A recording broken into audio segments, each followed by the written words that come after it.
G'day, HMHara here. Hello and welcome to the channel.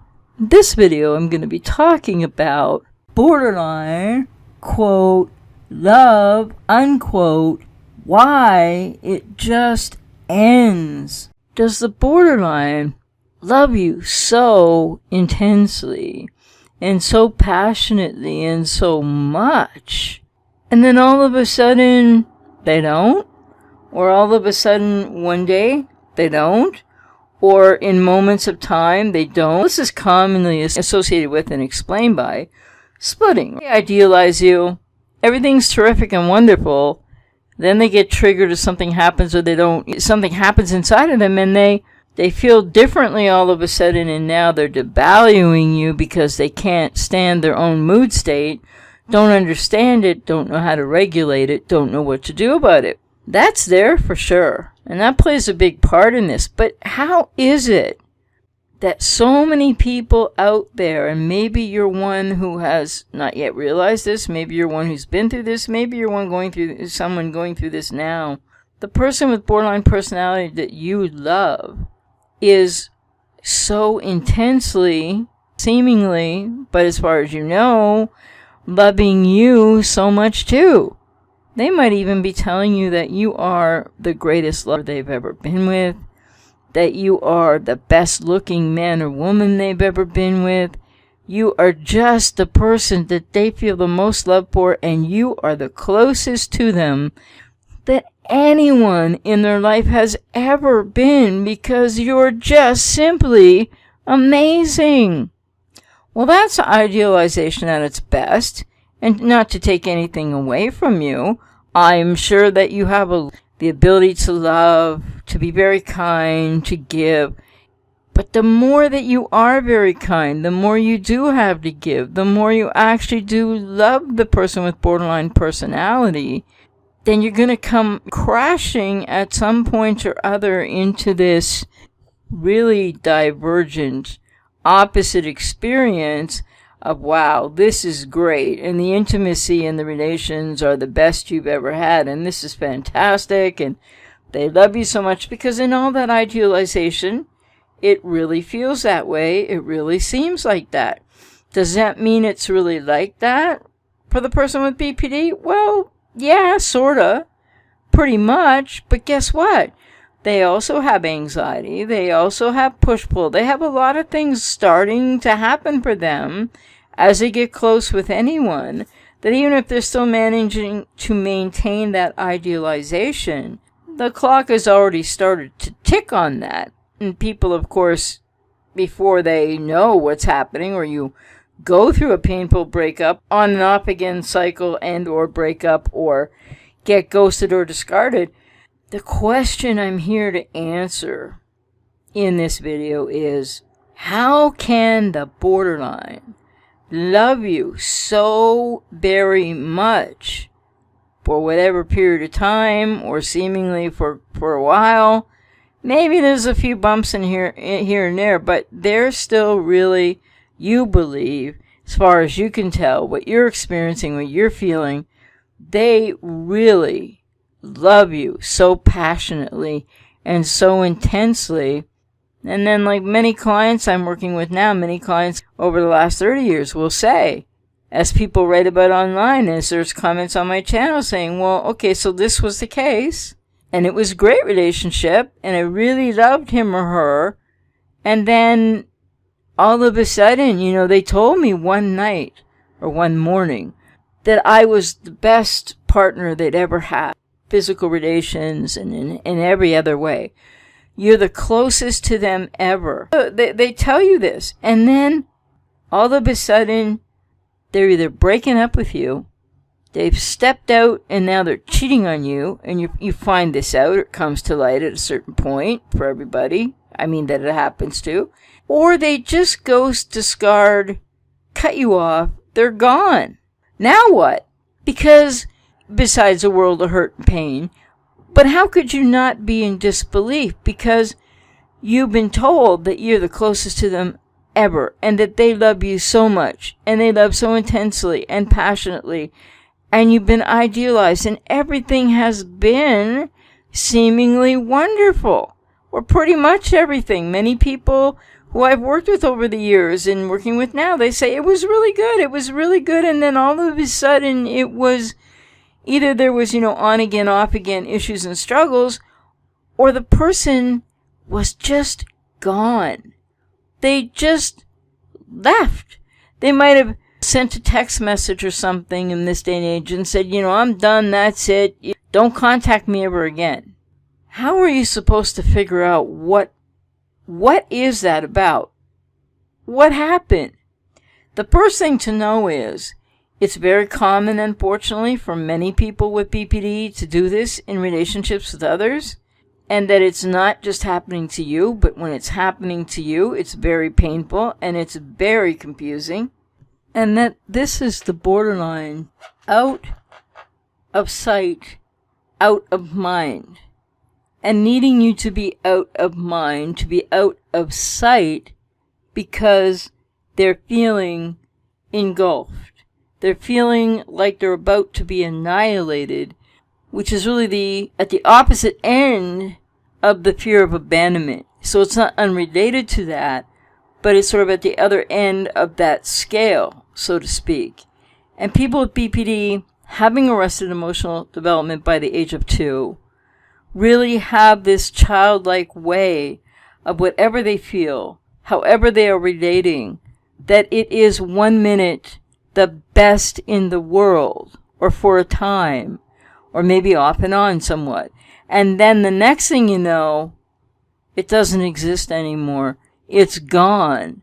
And this is a very young, childlike reality of those with BPD who haven't yet got treatment, etc., or don't know they have BPD, don't know what the problems are.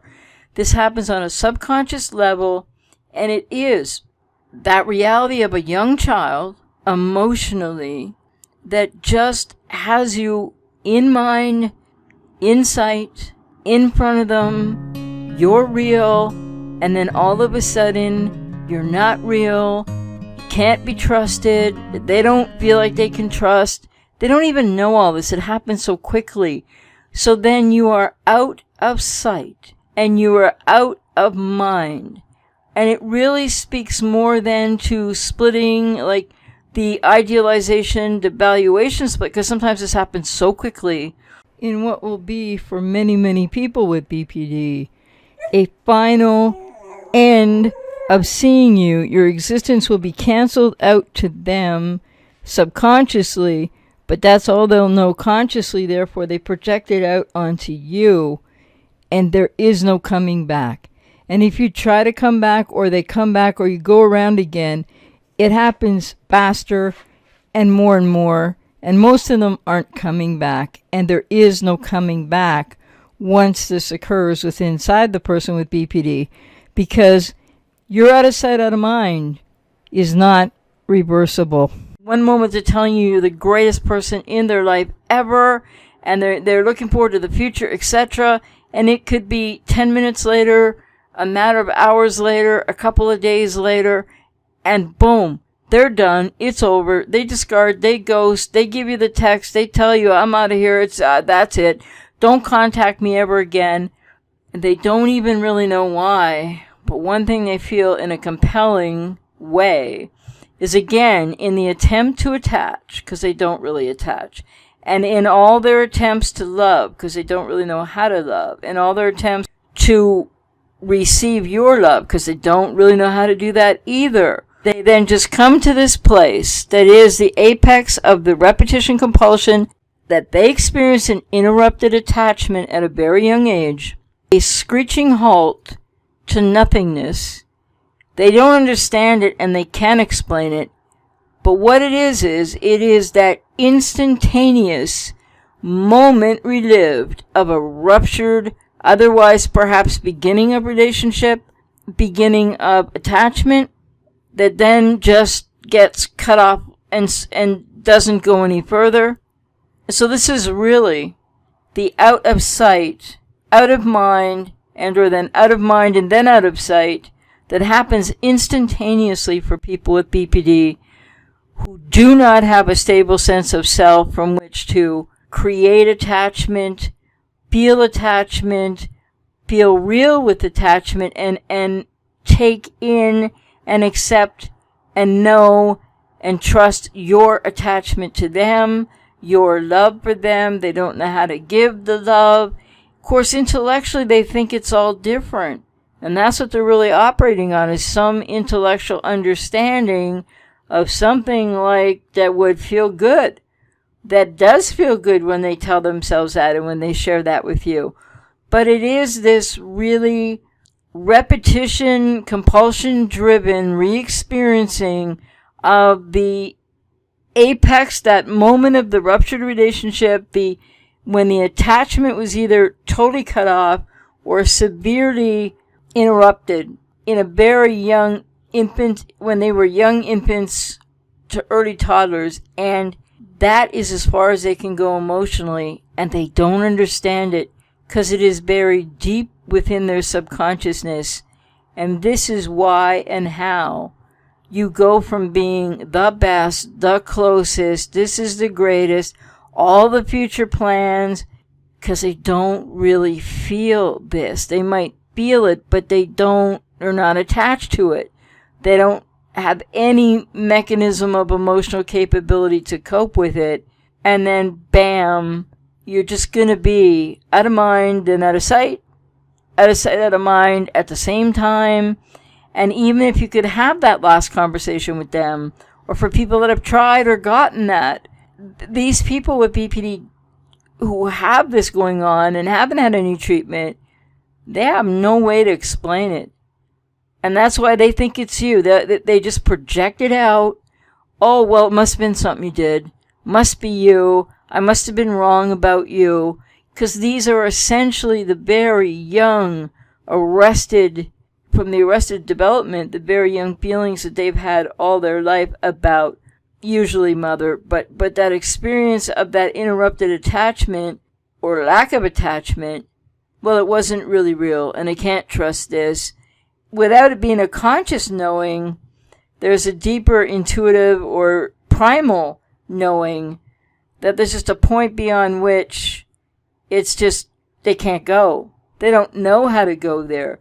And then they fight with the intellect versus what they don't know that's going on in their subconscious, because the self has evacuated by the age of 2, and they have this arrested emotional development.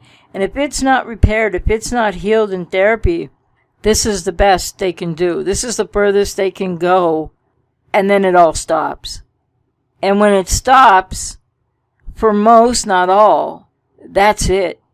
And there's no getting back. And for some, they might try again, etc., but they're going to keep coming back to that place where attachment, or the beginning of attachment started or didn't kind of happen, or started and ruptured, was interrupted, stopped, and created the arrested emotional development that creates what BPD really is, because it's a response to that horrific pain as a young child, when what human beings need to thrive and to mature and to grow emotionally through the rest of early childhood development does not happen. So I hope this helps you to understand it, but it in no way makes anything less painful. And this is the point at which I can help people to work on healing and recovering and dealing with that horrific pain, and what does it mean, and the many ways that not only it hurts and devastates people, but that it also, for many, hits back on a core woundedness from your own childhood to a level of codependency, or you might be an empath, or something that we can't even label. But it not only presents you with a world of hurt in the here and now, but for many people, there's an underpinning primal something from your own childhood that it also, in a different way, replicates. And this is where I do the family of origin and the self-differentiation and the inner child healing work with so many people who've just gone through this devastation, and to understand it.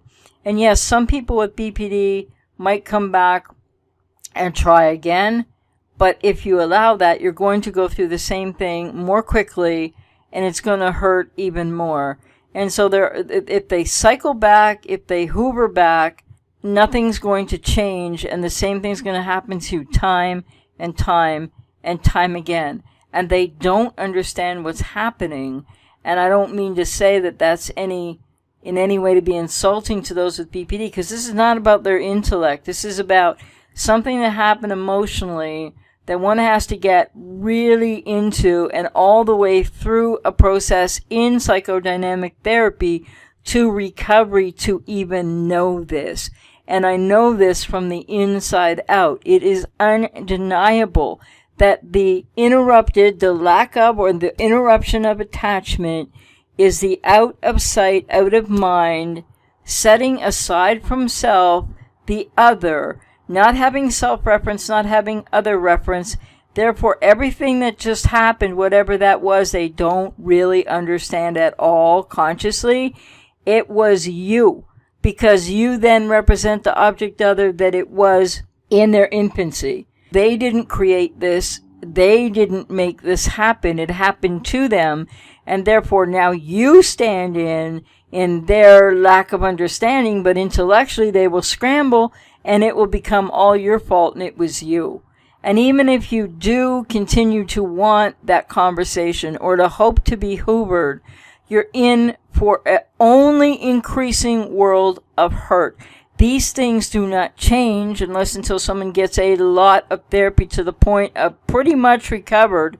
And that still today is way fewer people than one would hope it would be with BPD who are going to get to full recovery.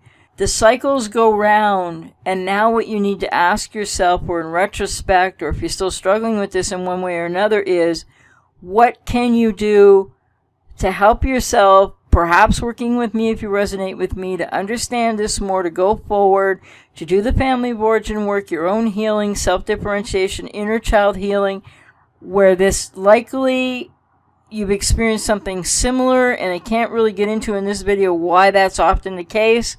The point is you need to know more, and you need to know more about yourself. And your way forward to healing is not in going around this cycle again with a person with BPD, not having a relationship with another person with BPD, not rushing into the next relationship. It's knowing yourself better, and it's healing. It is one of the most devastating things that can happen to somebody who truly is loving somebody, but you're loving somebody who essentially you're finding out, or you've just found out, or you've already found out before, and you might still be struggling, or you might be further down in your own healing. You're loving somebody that does not emotionally, like a self, exist. They're not pretend to be, but they're not who they act as if they think they are, because they're doing the best they can, but there's not anything there to hold together their relational efforts. They don't have the ability to attach. They don't have the ability to love. They don't have the ability to receive love, kindness in any lasting way.